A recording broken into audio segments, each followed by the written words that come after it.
Halo teman-teman, Assalamualaikum warahmatullahi wabarakatuh. Pada kesempatan kali ini, saya akan memberikan tutorial cara menggambar balok menggunakan GeoGebra Classic. Yang perlu diingat, balok itu merupakan bangun ruang yang tersusun dari gabungan persegi panjang ya. Jadi langkah pertama yang harus kita lakukan adalah kita membuat gambar persegi panjang di area 2 dimensi. Kalau teman-teman lihat di sini yang aktif masih area 3 dimensi, sehingga kita perlu berpindah terlebih dahulu ke area 2 dimensi. Klik sembarang tempat di area 2 dimensi sampai tampilannya berubah seperti ini. Kemudian klik poligon teman-teman. Kita akan menggambar sebuah persegi panjang. Nah, saya misalnya pengen nih persegi panjangnya seperti ini. Saya akan menggambar dua buah persegi panjang. Persegi panjang yang kedua saya pengen yang tinggi ke atas. Setelah itu kita bisa berpindah ke area 3 dimensi. Kemudian klik. Nah, extrude to prism. Kenapa prism? Karena balok itu punya sisi alas dan sisi tutup, sehingga kita klik di sini extrude to prism. Kita seleksi persegi panjang yang ada di area 3 dimensi. Kemudian kita masukkan ketinggian. Saya misalnya ingin masukkan ketinggiannya 2. Klik OK.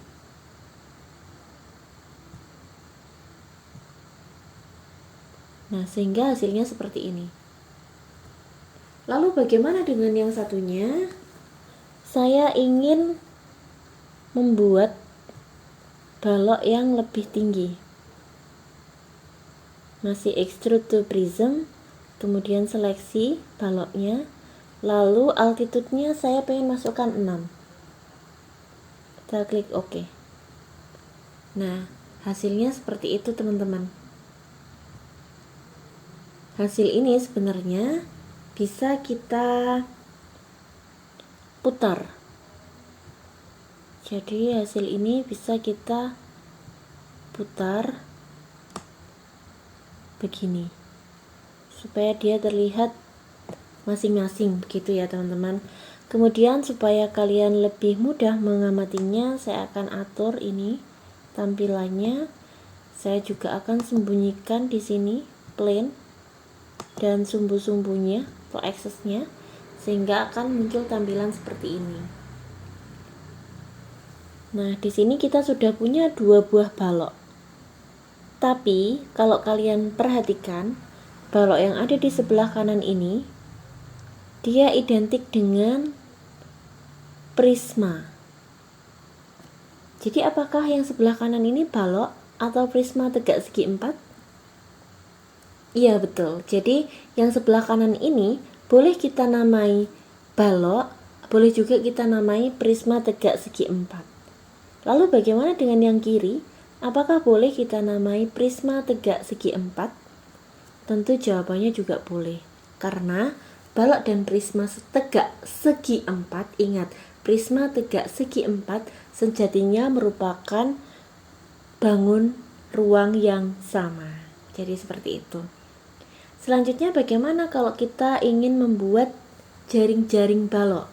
Nah, untuk membuat jaring-jaring balok sama seperti ketika kita membuat jaring-jaring kubus. Jadi kita boleh pergi ke sini, pilih yang net, lalu klikkan di salah satu yang ingin dibuat jaring-jaringnya, misalnya yang bangun ini. Kita bisa atur tampilannya. Nah, di sini.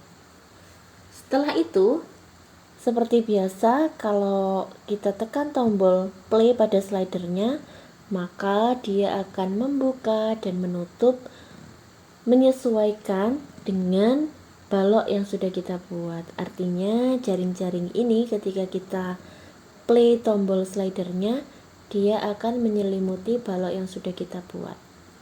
Bagaimana cara menyembunyikan baloknya? Kita bisa klik di sini. Jadi karena ini adalah yang awal kita buat, jadi dia prism yang C. Nah, dia akan seperti ini. Kalau teman-teman muncul dua slider, sama, kita harus hapus salah satu slidernya. Cara menghilangkan titik, cara memberi warna, dan sebagainya sama persis dengan apa yang sudah kita lakukan pada saat kita belajar tentang cara menggambar kubus. Oke, begitu dulu tutorial kali ini teman-teman, semoga membantu dan bermanfaat. Terima kasih. Assalamualaikum warahmatullahi wabarakatuh.